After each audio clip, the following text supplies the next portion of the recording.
പല ഇൻസ്റ്റിറ്റ്യൂട്ട്സും പല പരസ്യങ്ങൾ ഇറക്കുന്നുണ്ടാവും, ടോപ്പേഴ്സിന്റെ ലിസ്റ്റ് ഇറക്കുന്നുണ്ടാവും. എത്ര റിസൾട്ടുള്ള ഇൻസ്റ്റിറ്റ്യൂട്ട് ആയി കഴിഞ്ഞാലും നിങ്ങൾ ഓരോരുത്തർ വർക്ക് ചെയ്തിട്ടില്ലെങ്കിൽ, നിങ്ങൾ ഓരോരുത്തർ ഫോക്കസ് ചെയ്ത് നിങ്ങൾക്ക് വേണ്ടി പോലെ ഷെഡ്യൂൾ ചെയ്ത് പഠിച്ചിട്ടില്ലെങ്കിൽ നിങ്ങൾക്ക് ആർക്കും ഇപ്രാവശ്യം നീറ്റ് കിട്ടാൻ പോകുന്നില്ല. എവിടെ പോയാലും നിങ്ങൾ പഠിക്കാതെ നിങ്ങൾക്ക് കിട്ടാൻ പോകുന്നില്ല. ആ ഇൻസ്റ്റിറ്റ്യൂട്ടിന്റെ മഹത്വം കൊണ്ടോ അല്ലെങ്കിൽ അവർ ചെയ്തിരുന്ന കാര്യങ്ങൾ കൊണ്ടല്ല നമുക്ക് റിസൾട്ട് കിട്ടുന്നത്.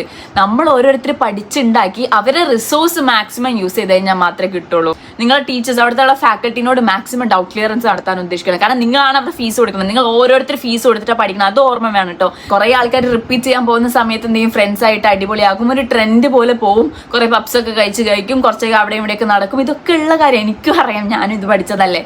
നമ്മളെല്ലാവരും പഠിക്കണം. ഒരു പക്ഷെ നമ്മുടെ ഉമ്മമാർക്ക് നമ്മളെ പോലെ പഠിക്കാനുള്ള ചാൻസ് കിട്ടിയിട്ടുണ്ടാവില്ല. അവരൊരു 19-20 വയസ്സാവുന്ന സമയത്ത് അവരെല്ലാവരും കെട്ടിച്ചു വിട്ടിട്ടുണ്ടാവും, ഉറപ്പാണ്. ലൈക്ക് അതൊക്കെ ആ ഒരു ജനറേഷനിലുള്ള നടന്ന സംഭവമാണ്. പക്ഷെ അവർക്ക് നല്ല ആഗ്രഹം ഉണ്ടാവും, പഠിക്കണം, സ്വന്തമായിട്ട് ഇൻഡിപെൻഡന്റ് ആയിട്ട് നിൽക്കണം, ഫിനാൻഷ്യൽ ഫ്രീഡം വേണം എന്നൊക്കെ അവർക്ക് ആഗ്രഹം ഉണ്ടാവും. അപ്പൊ അതൊക്കെ ഒരു പക്ഷെ നമ്മളിലായിരിക്കും കാണുന്നത്. അവർ നമ്മുടെ ഫ്യൂച്ചർ അല്ല നമ്മുടെ ഡ്രീമിന് വേണ്ടി സപ്പോർട്ട് ചെയ്യായിരിക്കും.